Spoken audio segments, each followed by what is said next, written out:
Tervetuloa Helsinkiin matkamessuille. Mitä te tarjoatte suomalaisille yrittäjille?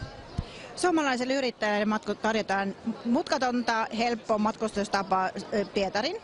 Me ollaan ainoa laivayhtiö, joka tarjoaa sitten ilman viisumia risteilyä tai menopaluumatka. Eli yrittäjä, kenellä ei ole vielä viisumia Venäjälle ja haluaa mennä tekemään bisnestä sinne, hän pääsee ilman viisumia. Voi olla Pietarissa 3 päivää, yöpyösellä 2 yötä. Me tarjoamme hotellivaihtoehton myös ja sitten tulee meidän laivalla takaisin.